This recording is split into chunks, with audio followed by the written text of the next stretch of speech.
Et effectivement, l'intelligence artificielle aujourd'hui, c'est un petit peu comme l'ensemble des sujets de la modernisation d'un système d'information. On ne peut pas considérer que ça n'existe pas. On doit opérer la transformation d'une entreprise en intégrant l'intelligence artificielle. Il faut savoir l'utiliser à bon escient. Et c'est tout l'enjeu des entreprises comme les nôtres, c'est-à-dire d'accompagner les clients dans l'utilisation aussi de ces outils.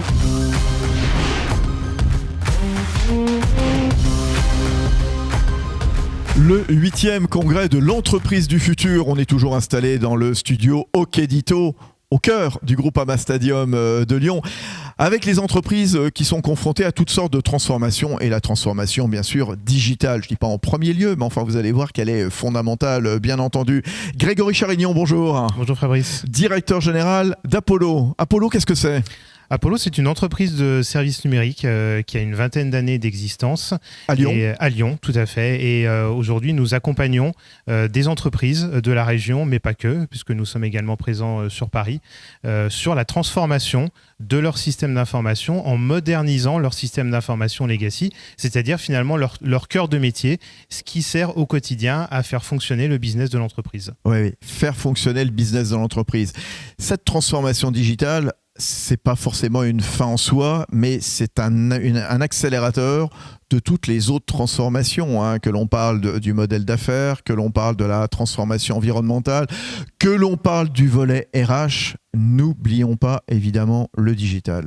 C'est ça, le digital est au cœur de toutes les entreprises aujourd'hui. C'est un mal nécessaire, c'est-à-dire qu'une entreprise aujourd'hui qui un bien nécessaire. Un bien nécessaire, ah oui, quand même. Mais en tout cas une entreprise qui aujourd'hui ne se transformerait pas numériquement serait effectivement en grande difficulté. On a constaté sur les 3 dernières années que les entreprises devaient faire preuve d'énormément de résilience. Il y a des phénomènes extérieurs, économiques, ou également le Covid, qui ont amené beaucoup d'entreprises à accélérer également cette transformation numérique. Oui, mais il y a une question toute simple aussi. Comment on l'appréhende, cette transformation numérique ? Un patron de PME, un patron de TI qui depuis des décennies, sinon plus, fabrique des appareils, etc., enfin son cœur de cible, est-ce qu'il sait toujours ?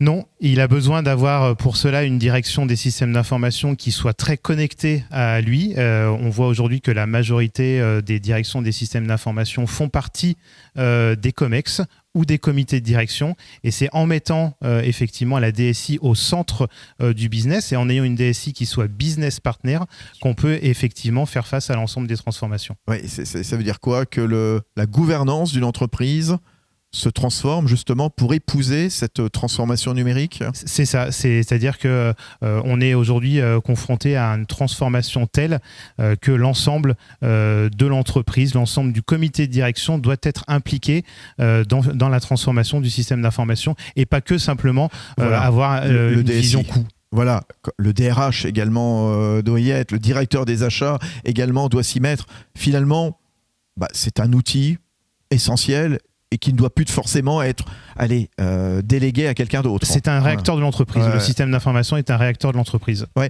D'autant plus quand on parle de transformation digitale, ça recouvre évidemment toutes sortes d'acceptions. Ça peut être aussi bien évidemment tout ce qui concerne l'intelligence artificielle, bien sûr. Ça peut être aussi le RGPD.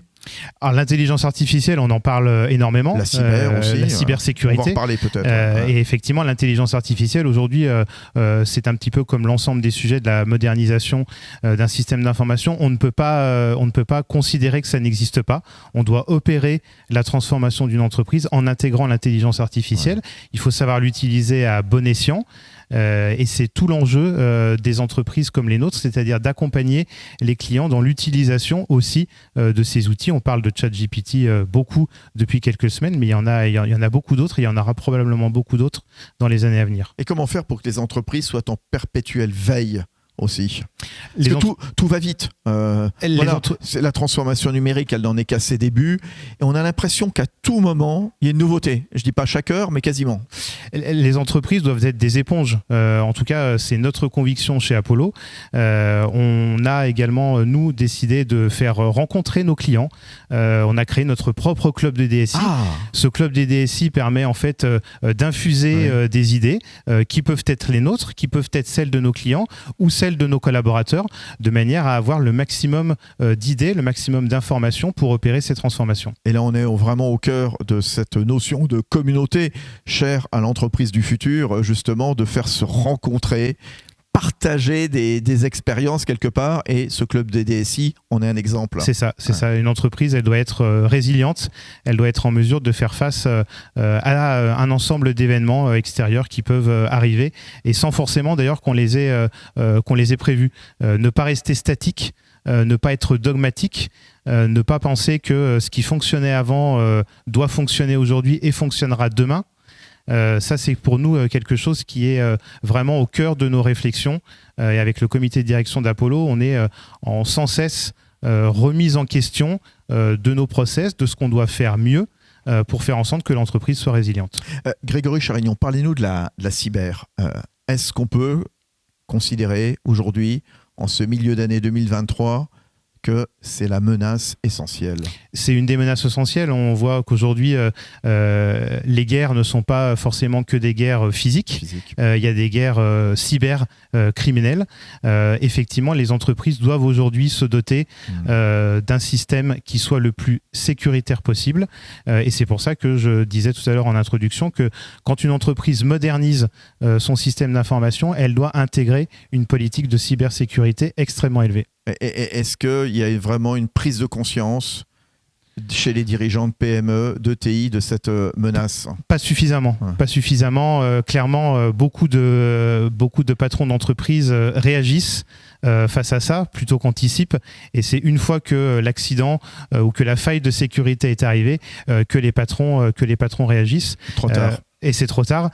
Et notre rôle en tant qu'entreprise du conseil, entreprise de services numériques, c'est justement d'essayer d'être en amont pour effectuer cette prise de conscience auprès des dirigeants de TI.